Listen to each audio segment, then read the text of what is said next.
One of the things that we're going for isn't just a flat response, but it's a response that can be accurate for mixing and for decision making. We're not looking to get an absolutely smooth line, but we're trying to get a relationship between the lows, mids, and highs. And in Dave's room, we're not looking for hype or playback to please anybody. We're here to make it so for Dave Pensado to make EQ decisions and balance and all those things. It also has to relate to the other monitors in the room. It has to be able to speak his language and what relates for him. This is a second tuning. We did a tuning for him about a year ago.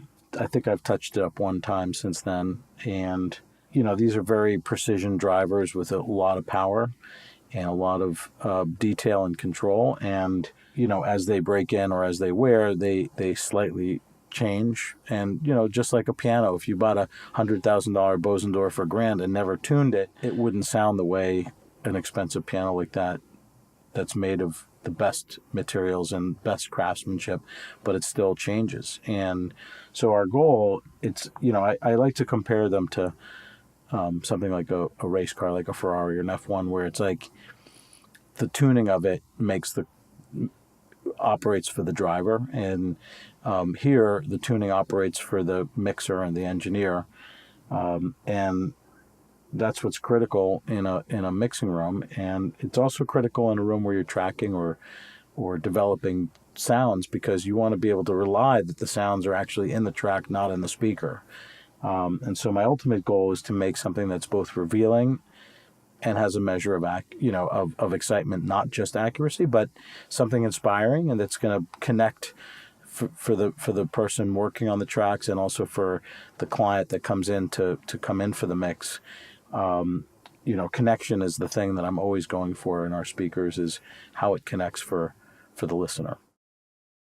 In the end, we've restored the high end, and we have a pretty nice relationship. And I got rid of some of the ripples in this high area. I don't want to fill in too much of the one, sometimes adding 1K can be a tremendous mistake, because it's an area where you really need to be able to hear everything, but you don't want to be overwhelmed, and it can get really harsh if there's too much of it.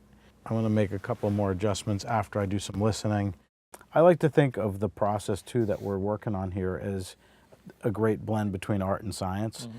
Like the science, a lot of times when I'm tuning, I see something that looks like, wow, that looks like a great line, and we start listening, it's like, this little thing bothers me, this little thing bothers me. Today when I made this adjustment, I was already starting with, we already had a good curve that we liked, and even though it was pushed down a dB and a half or two, once I raised that, I started getting a few warts, so I had to smooth out a few areas and cut a couple things that were bothering me. And then when I listened, I was like, okay, this sounds great. Like at that moment, I knew I had it in the right spot, right?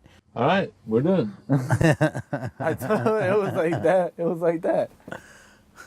But definitely impressed me. Is my man a bad boy? Yeah. Oh yeah. I played Thank that you. one mix I did. That this narrative comes the first thing, and then Hold on. I was sitting here thinking about the change in the spectrum, the stereo spectrum. I said at the beginning of the show. I apologize. I drift off sometimes.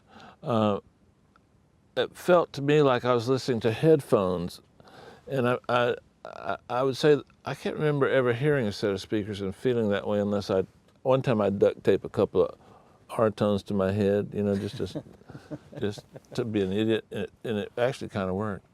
But at home, if a person has some affordable speakers, to increase that feeling I just had, is it a function of this with the speakers, proximity to the wall, width, or all the above?